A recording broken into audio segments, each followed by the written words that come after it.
one of the biggest reason why I become champion, I think this is about my mental part. How I can control my emotion, you know. I think I can control anything. This is one of the most powerful lines I've ever heard. His point is simple. If you can control yourself, you can control your world.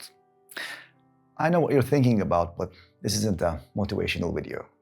What I want to talk about today is how we can control ourselves during conversations. Because if you lose control, even for half a second while you're talking, you lose your cool and your emotions start talking for you. And the sad part is, at that point, you're no longer a person who's talking. You're just a person who is reacting. Truth be told, I'm definitely not some calm philosopher who never gets triggered. I've lost my cool more times than I can count. That's actually one of the reasons I'm making this video, to remind myself, increase my own awareness, and share my experience with you. More importantly, this is directly connected to rhetoric and how we communicate.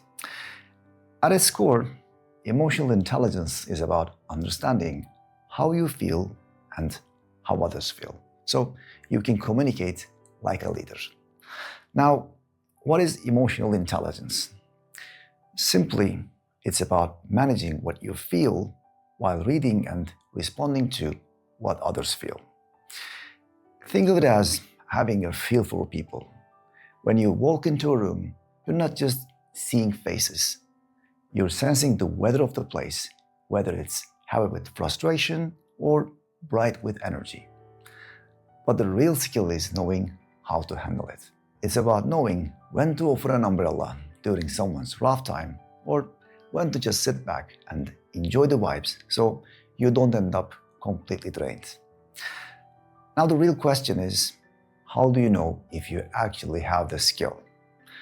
Well, this naturally leads to 3 follow-up questions. 1, are your conversations often tense? 2, do you find yourself getting defensive easily? 3, do you usually blame people when things don't go as planned? If your answers are no to all, you can close the video right now. But if not, let's look at 4 things you can actually work on. First up, self-awareness. This means having a clear understanding of your strengths, your limits, and what triggers you. I tripped over an interesting study recently. 95% of people think they're self-aware, but as it turns out, only about 10 to 15% actually are. So you might be wondering, how do I check mine? You can get feedback from people you actually trust. That's probably the best way to check it out. But in my experience, journaling is the most powerful one.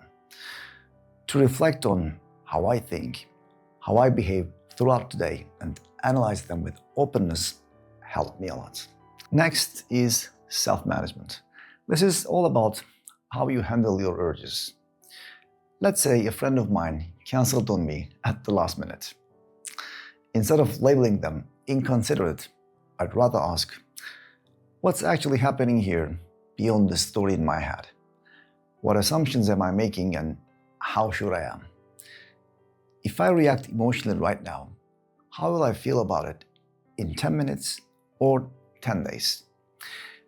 The goal here is to win that extra bit of time, so we can change our mindset before we react. Then we have empathy. Now, you might be thinking, isn't empathy just being nice to people? In fact, it's almost the opposite. It's not about being a people pleaser. It's about reading people clearly. It's being able to see what someone else is going through so you can lead the conversation instead of just following it. But here's the hardware issue most people don't even realize. Emotions hit us insanely fast, way before we choose our words. We're talking about roughly 40 to 300 milliseconds, almost a third of a blink. And the thing is, our body reacts before we even finish our thoughts. Picture a 100-meter race, okay? Emotion is a sprinter that explodes off the starting line the second the gun goes off. But our braking system, the part that helps us slow down and choose our response, usually shows up a bit later, around 500 milliseconds. It's like your feelings are driving the car while your logic is still in the house looking for the keys. This is one of the reasons things get tense in conversations. You say something true, but your tone sounds like an attack. One of my mentors told me, "You can say anything to anyone, my friend, but you must watch your tone carefully, because it's not just about what you say, it's about how you say it." So before I open my mouth, I take a breath, pause, and gather my thoughts. I know it sounds stupidly simple, yet it isn't. But once you master that pause, you'll be ahead of 90% of people. And finally, motivation. I'm not talking about fame or money here. It's something internal. It's the drive to improve even when things get difficult.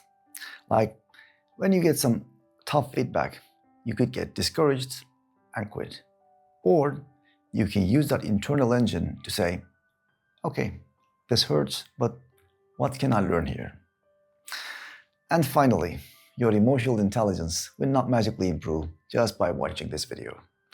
It takes consistent practice. If you're thinking, why even bother, then let me give you the shortcut. With zero practice, the next time your phone pings with an annoying message, don't wait 10 seconds. Type the first angry thing that comes to mind. Because at the end of the day, why be the master of your emotions when you can just be their slave?